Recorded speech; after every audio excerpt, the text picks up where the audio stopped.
Hey everybody, it's Sean again, and this is 5-Minute Mornings. Good morning, welcome. Happy Thursday. Is today your Friday?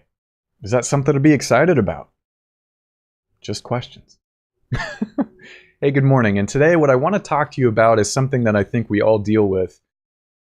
And I think it's important to address because it's something that can really stop us from making progress. And that is the inner critic.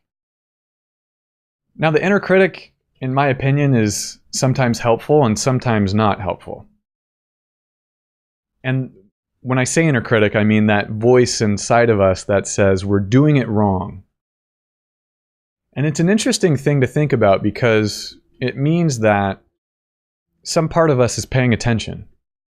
And you could argue that some part of us is paying attention always in order to know what to criticize and what not to. And we all have our own specific version of the inner critic.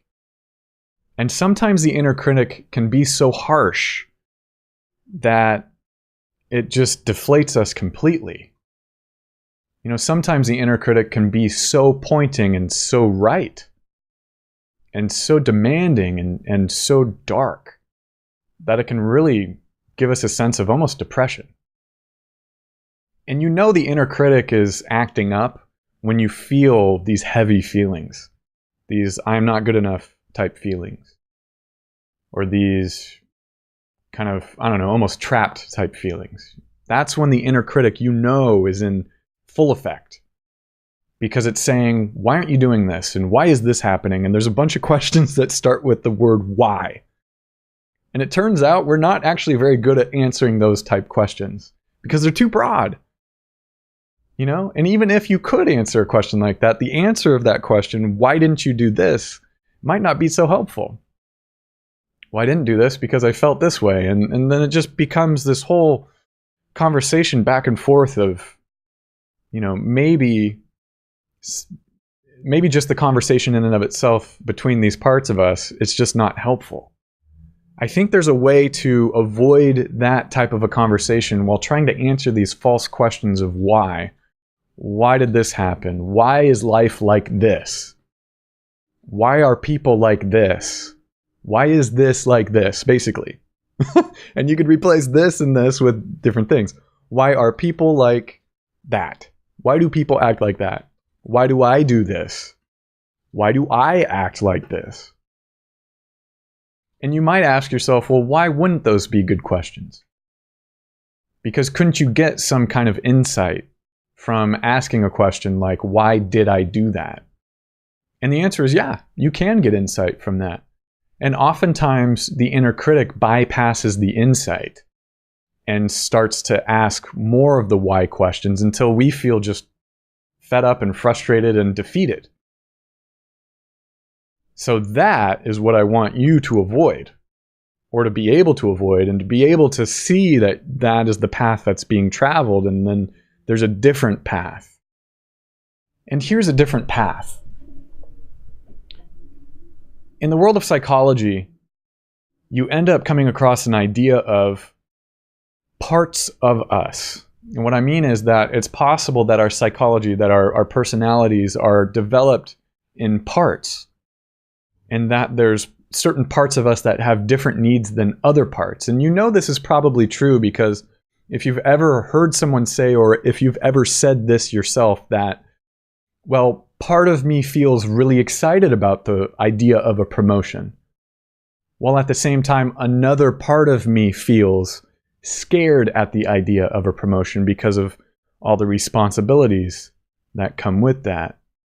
The other part that feels excited because there's a lot of benefit that comes with a promotion, like more money and more clout and progress, a real felt sense of progress. And you could argue that that's probably one of the things that humans like to feel the most, is a sense of progress. Now, if the inner critic is holding you back from taking that promotion, or from creating that piece of art, or from doing something that you want to do because you think it's meaningful, if the inner critic is cutting you off from that, I would argue that here's what needs to happen, or at least a version of this needs to happen next. And it's really just a conversation. because it's likely that there are discrete parts of us. And if you believe at all in the idea of an inner child or these inner kind of family members, that's another way of looking at it, that we have an inner family. If it's possible that that's true, this is going to be really helpful. Here's how you have the conversation. First of all, in my opinion, and in my experience, it's the most effective to have this conversation when you've allowed yourself to calm down. Because you'll have more access to this part of you. The part of you that knows the answer to the question you're going to ask. And that part of you is, let's call it the inner critic in this example. In order to have better access to that, all you have to do is calm yourself down first. You can use mindfulness. You can use total focus. And those are 2 videos I made Monday and Tuesday. So you can use those to calm yourself down. And then once you've calmed yourself down, and even if you're already feeling calm, an even calmer version, an even more relaxed version of that calm, once you're in that place, you simply ask the inner critic, and you can do this with your eyes open, you can do this with your eyes closed, you can do this by imagining visually what you think the inner critic would be like. And if you have your eyes closed, the question would be, how do you notice the inner critic? Do you notice the inner critic auditorily? Do you hear it? Do you see the inner critic? Can you visualize what the inner critic would look like? And it doesn't matter if you can do that or not. You will have some sense of the inner critic. Maybe it's a feeling. Once you've come into contact with how you notice the inner critic, simply ask it,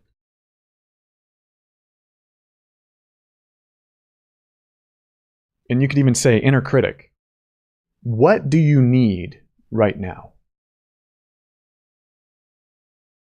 And that might be a little weird. And that's okay. Because when things are weird, that just means that they're different. And if you've gotten a different result than the result you've had in the past, then that something different, I would say, is good. Because now you can make a judgment between what you're experiencing now, the answer that you've received, versus how the inner critic has acted before. And you might be shocked at the answer. You might be shocked to learn that the inner critic actually has your best interest in mind. You'll know that by asking this question. What is the absolute best intention behind the actions of the inner critic? You can ask yourself that, or you can ask the inner critic that. What are you trying to accomplish? And usually when you ask this, it's some version of, well, I want you to be safe. I want you to be safe because the world is scary. And the world will come at you with various ideas of why it thinks the thing that you want to do is wrong. And so in order to avoid the situation of having the world point the finger at you and tell you you're wrong, I'm asking you to avoid doing this in the first place. And you might say, wow, wow. That makes me want to put my hand on my heart, because that is such a high positive intent that this part of us, who we think is intensely negative most often, has for us.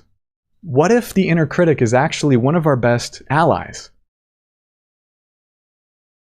What if that's actually the case?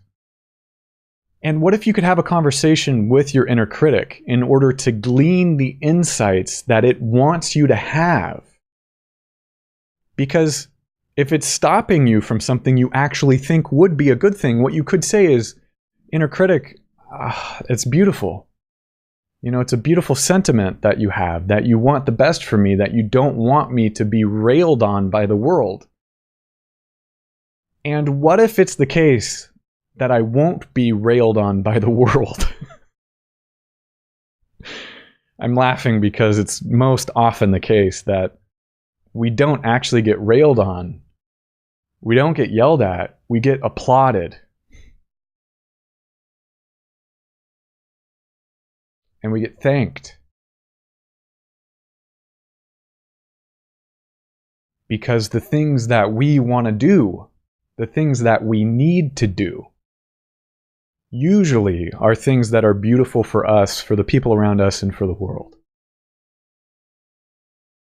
So if the inner critic is standing in the way of that, if the inner critic is holding you back from creating your beautiful dream, don't let that happen. Take a second. It's hard for me not to be emotional about this, but take a second and ask the question. What is the higher intent of that part of me? And what is it holding me back from that I really need to be doing because it's going to be the best thing for me? And an example of my own life is this: coaching. This is the thing that I know that is most true for me, that I need to be doing, at least in this point in my life, is that I need to be getting this information out because I've spent probably too much time getting it in. It needs to become helpful to other people. And maybe that's why I'm so emotional about this, because it's so personal. Regardless of that, if you can have the conversation, it's going to do you good. It's going to be meaningful to you. It's going to be impactful. And it's probably going to be very positive.